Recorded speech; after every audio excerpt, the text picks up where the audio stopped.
Hello दोस्तों, नमस्कार। ब्राइटवे teaching centre के यूट्यूब चैनल पे आप सभी का स्वागत है। आज हम लोग क्लास 12th के पॉलिटिकल साइंस के कुछ महत्वपूर्ण प्रश्नों को देखेंगे जो आगामी परीक्षा 2022 बिहार बोर्ड में आने की संभावना रखती है। तो इसी कड़ी में हमारा जो पहला प्रश्न है वो यह है कि इस समय भारत में कौन सी दल व्यवस्था मौजूद है। तो इसका सही उत्तर होगा बहुदलीय व्यवस्था। भारत एक ऐसा लोकतांत्रिक देश है जहां पर एक से अधिक दल, एक से अधिक राजनीतिक पार्टियां चुनाव लड़ती हैं। अगर राष्ट्रीय पार्टी की बात करें तो भारत में 7 राष्ट्रीय पार्टी अभी वर्तमान में है। एक दलीय व्यवस्था चीन में देखी जाती है। संयुक्त राज्य अमेरिका और यूनाइटेड किंगडम यानी ब्रिटेन में 2 पार्टियां महत्वपूर्ण होती हैं, पर भारत में बहुत सारी पार्टियां चुनाव लड़ती हैं। तो भारत में बहुदलीय व्यवस्था सही उत्तर होगा। हमारा दूसरा प्रश्न है 1971 में बने महागठबंधन का ध्येय क्या था। तो 1971 का जो चुनाव था उसमें 2 प्रमुख पार्टियां चुनाव लड़ रही थी। इसमें महागठबंधन का ध्येय था इंदिरा हटाओ। तो इंदिरा गांधी को चुनाव हराने के लिए महागठबंधन बनाया गया था कुछ पार्टियों के द्वारा, और इसके अपोजिट में इंदिरा गांधी ने गरीबी हटाओ का नारा दिया था। तो ये याद रखेंगे, इंदिरा गांधी ने गरीबी हटाओ का नारा कब दिया था, तो 1971 के चुनाव में दिया था। तो इसका सही उत्तर होगा बी, इंदिरा हटाओ इसका सही ध्येय था, महागठबंधन का ध्येय। तीसरी नंबर की जो प्रश्न है उसे देखेंगे। तीसरे नंबर का प्रश्न, उसमें यह कहा जा रहा है किन्हें वामपंथी पार्टियों की कोटि में रखा जा सकता है। इसे हम लोग लेफ्टिस्ट पार्टियां भी कहते हैं, वामपंथी पार्टी भी कहते हैं। तो इसका सही उत्तर होगा भारतीय communist party. Communist party of India left wing party की श्रेणी में रखी जा सकती है। भारत की संविधान सभा का गठन किस योजना से हुआ था। मेरे प्यारे भाइयों, ये बहुत ही महत्वपूर्ण प्रश्न है। भारत की संविधान सभा का गठन किस योजना से हुआ था, तो इसका सही उत्तर है कैबिनेट मिशन योजना। कैबिनेट मिशन योजना 1946 में आई। उसके बाद भारत में संविधान के बनने की बात शुरू हुई और भारत का संविधान बनना भी शुरू हो गया इसी वर्ष। हमारा अगला प्रश्न है संविधान निर्मात्री सभा में उद्देश्य प्रस्ताव किनके द्वारा प्रस्तुत किया गया था। तो उद्देश्य प्रस्ताव, जिसे ऑब्जेक्टिव रेजोल्यूशन भी कहा जाता है, ये पंडित जवाहरलाल नेहरू जी के द्वारा प्रस्तुत किया गया था। सही उत्तर है पंडित जवाहरलाल नेहरू। हमारा अगला प्रश्न है और ये बहुत ही महत्वपूर्ण प्रश्न है, परीक्षा में आने की पूरी संभावना है कि 1975 में किस आधार पर आपातकाल की घोषणा की गई थी। तो दोस्तों, अभी तक भारत में 3 बार आपातकाल लगाया जा चुका है। पहला आपातकाल लगा था 1962 में भारत चीन युद्ध के समय। दूसरा आपातकाल लगाया गया था 1971 भारत पाकिस्तान युद्ध के समय। और तीसरा आपातकाल लगाया गया था 1975 में। और इसका कारण कोई युद्ध नहीं था, इसका कारण था आंतरिक गड़बड़ियां। तो इंटरनल डिस्टरबेंस के वजह से ये आपातकाल लगाया गया था।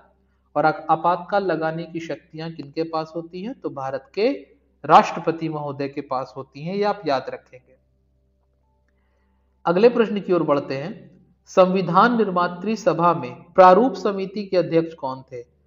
मेरे प्यारे भाइयों और बहनों, ये बहुत ही महत्वपूर्ण प्रश्न है और इस प्रश्न के आने की संभावना बहुत प्रबल है। हर तरह के परीक्षा में ये प्रश्न आ चुके हैं, आते रहेंगे। ड्राफ्टिंग कमेटी, संविधान निर्मात्री सभा में प्रारूप समिति के अध्यक्ष बाबा साहब डॉक्टर भीमराव अंबेडकर थे। तो डॉक्टर अंबेडकर को भारतीय संविधान का जनक भी कहा जाता है। और भारत में संविधान दिवस 26 नवंबर को प्रतिवर्ष मनाया जाता है, क्योंकि इसी दिन भारत के संविधान को अडॉप्ट किया गया था। 26 नवंबर 1949 को भारत के संविधान को हमने आत्मार्पित अंगीकृत किया था।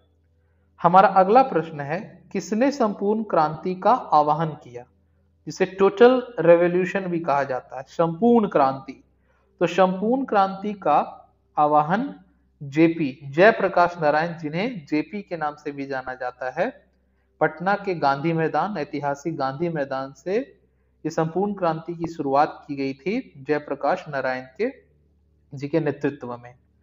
हमारा अगला प्रश्न है और बहुत ही महत्वपूर्ण प्रश्न, भारतीय नागरिकों को कितने मौलिक अधिकार प्राप्त हैं? अभी मैं वर्तमान की बात करूं तो भारतीय नागरिकों को 6 मौलिक अधिकार प्राप्त हैं, पर जब हमारा संविधान बना था तो उस समय कुल 7 अधिकार हमें दिए गए थे, 7 मौलिक अधिकार दिए गए थे। और यदि पूछा जाए कि मौलिक अधिकार भारत के संविधान में किस देश के संविधान से लिया गया है, तो आप उत्तर करेंगे संयुक्त राज्य अमेरिका, यूएसए से हमने फंडामेंटल राइट्स, जिसे अंग्रेजी में फंडामेंटल राइट्स और हिंदी में मौलिक अधिकार कहा जाता है, हमने यूएसए से लिया है, संयुक्त राज्य अमेरिका से लिया है। तो जब ओरिजिनल संविधान बना था हमारा तो उस समय 7 थे, अभी 6 हैं। भारत के संविधान के भाग 3 के अनुच्छेद 12 से लेकर 35 तक ये छेवों के छेवों मौलिक अधिकार को लिखा गया है। हमारा अगला प्रश्न है, निम्नलिखित में से कौन मौलिक अधिकार नहीं है? ध्यान देंगे, मौलिक अधिकार नहीं है, तो इसका सही उत्तर होगा संपत्ति का अधिकार। मेरे प्यारे भाइयों और बहनों, यही वो अधिकार है जो 44वां संविधान संशोधन, मैं यहां लिख दे रहा हूं, 44वां संविधान संशोधन 1978, 44वां संविधान संशोधन अधिनियम 1978 में इसे हटाकर अनुच्छेद 300 क या 300 ए में स्थानांतरित कर दिया गया। पहले संपत्ति का अधिकार अनुच्छेद 31 में था और अनुच्छेद 31 से इसे 300 क में डाल दिया गया। अब यह संवैधानिक अधिकार है, मौलिक अधिकार नहीं। समानता का अधिकार का जिक्र कहां है? अनुच्छेद 14 से 18 के बीच में है। शोषण के विरुद्ध अधिकार ये कहां है? तो अनुच्छेद 23 एवं 24 में। धार्मिक स्वतंत्रता का अधिकार अनुच्छेद 25 से लेकर 28 के बीच में भारत के संविधान में दर्ज है। तो दोस्तों, आज यहीं तक रहने देते हैं, फिर मुलाकात होगी आप सभी से। मन लगाकर पढ़ते रहें, अपना ख्याल रखेंगे। तब तक के लिए गुड बाय, जय हिंद।